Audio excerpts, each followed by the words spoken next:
Chapter 21, The Main Hall. There came a knock on Nicodemus's office door. It opened, and Justin and Mr. Aegis entered. "Back so soon?" said Nicodemus. "Soon," said Justin. "It's past noon. It's lunchtime." "Past noon!" Mrs. Frisby stood up, remembering her children waiting at home. Down in the Rats' home, in the artificial light, it was hard to tell the passage of time, and she had been so engrossed in Nicodemus's story that she had not glanced at the clock. Justin was wearing a satchel like Nicodemus's, and from it he took a small paper package. "Here's Dragon's medicine," he said, putting it on the table. He asked Mrs. Frisby, "Did he tell you about the toy tinker?" Nicodemus said, "No, I was just coming to that." "But I can't stay to hear it now," said Mrs. Frisby. "My children were waiting for their lunch." A plan was worked out. Mrs. Frisby would go home to take care of her children. Nicodemus, Justin, Arthur, and the other rats involved would work out the details of moving her house, which would be done that night at about 11 o'clock, after the Fitzgibbons are asleep, and we're sure Dragon is too, said Nicodemus. Mrs. Frisby would return in the mid-afternoon to the rosebush. Mr. Aegis said, "And I'm going to lie down. After making that trip with this cast, I'm tired." "You can have your choice of rooms," said Nicodemus. "Now that Jenner and his friends are gone, we have 7 empty." "Thank you," said Mr. Aegis. "Mrs. Frisby, when you return, I will tell you as well as I can exactly how to put powder in Dragon's food." As she hurried home, Mrs. Frisby considered how much she should tell her children about all that had happened, and all that was going to happen. She decided at this stage, at least, she would not tell them about their father's connection with the rats. Also, she would not say that she had volunteered to put sleeping powder into Dragon's bowl. That would worry them. She could tell them, perhaps, when it was safely done, when, among other things, there would be no chance for Martin to volunteer in her place. She would simply tell them that, as the owl suggested, she had gone to the rats and asked for help. She had found them friendly and intelligent, and a group of them were coming that night to move the house to a place where it would be safe from the plow. That would be enough. She could tell them the whole story later, when she knew all of it herself.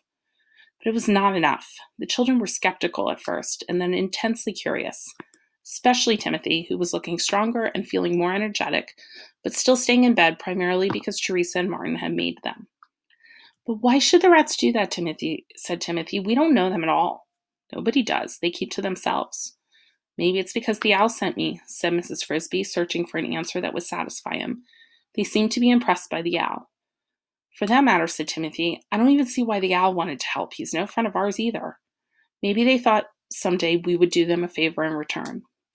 "Oh, Mother," said Cynthia, "how could we ever do them a favor?" "You forget. I did do Jeremy a favor, and that's what started the whole thing." "That and my getting sick," said Timothy. "I wish I could get up. I'm tired of bed."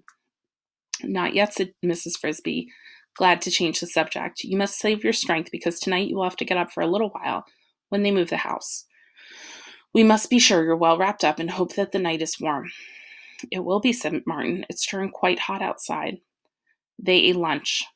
That afternoon, Mrs. Frisby told the children that she must leave to confer again with the rats about moving the house. When she thought of the danger she would face in a few more hours, she wanted to kiss them all goodbye.